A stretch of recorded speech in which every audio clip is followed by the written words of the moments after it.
সেটার কথাই ভাবতেছি যে এটার একটা স্থায়ী সমাধান প্রয়োজন। কারণ এটা যেহেতু প্রতি বছরই বন্যা হওয়ার সম্ভাবনা থাকবে বা থাকে, তো সে কারণে কিভাবে আমরা এই ক্ষতির পরিমাণ কমিয়ে আনতে পারি, সেই জন্য আমাদের বাঁধগুলাকে স্থায়ীভাবে কিভাবে সংস্কার করা যায় সে বিষয়ে আলোচনা চলছে। এবং যে সংশ্লিষ্ট উপদেষ্টা যিনি আছেন তিনিও আসবেন এবং এই বিষয়ে আহ, অভিজ্ঞদের সাথে কথা বলে সিদ্ধান্ত নেবেন। আর এখন মূলত আমরা যে পুনর্বাসন কার্যক্রমটা সেইটা কিভাবে দ্রুত গতিতে সম্পন্ন করা যায়। প্রাথমিকভাবে সবার আসলে গৃহ নির্মাণটা সবার চাহিদা, এবং তার সাথে যে শিক্ষা সামগ্রী, শিক্ষা উপকরণগুলো যেগুলো নষ্ট হয়ে গেছে, তো স্কুল কলেজ খোলার ক্ষেত্রে, স্কুল কলেজে যাওয়ার ক্ষেত্রে শিক্ষা সামগ্রীগুলো দ্রুত সরবরাহ করতে হবে। তো এই দুইটা বিষয়কে আমরা গুরুত্ব দিচ্ছি, এবং এখানে বাজেট এস্টিমেশনটা হচ্ছে সেটা আহ, সরকারের কাছে পাঠালে, দুর্যোগ ও ত্রাণ মন্ত্রণালয়ে পাঠালে সেই অনুযায়ী দ্রুত ব্যবস্থা নেওয়া হবে আর কি। চট্টগ্রাম বা কোথাও সরকারিভাবে ইন্টারনেট বন্ধ করা হয়নি এবং বন্ধ করার প্রশ্নই আসে না।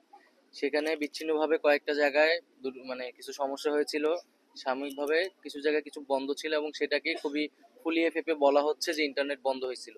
এরকম কোনো নির্দেশনা হয় না এবং এরকম কোনো ঘটনাও ঘটে নাই যে পার্বত্য চট্টগ্রাম বা কোনো একটা জায়গায় সেখানে দীর্ঘ সময় ইন্টারনেট বন্ধ ছিল এরকম প্রমাণ কেউ দেখাতে পারবে না। সো এই বিষয়টি আসলে সত্য নয়, এবং ইন্টারনেট বন্ধের বিষয়ে বা এই ধরনের সমস্যা কিছু সরাসরি সেখানে যারা আছে, জেলা প্রশাসক আছে, তাদের সাথেও আমি কথা বলেছি।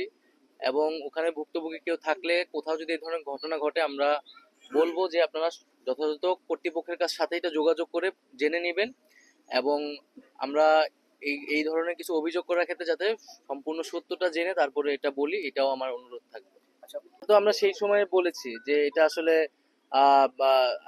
এই জিনিসটা ভারতের এভাবে বাঁধ খুলে দেওয়াটা উচিত হয়নি, যদিও তারা স্বীকার করেনি বাঁধ খোলার বিষয়টি।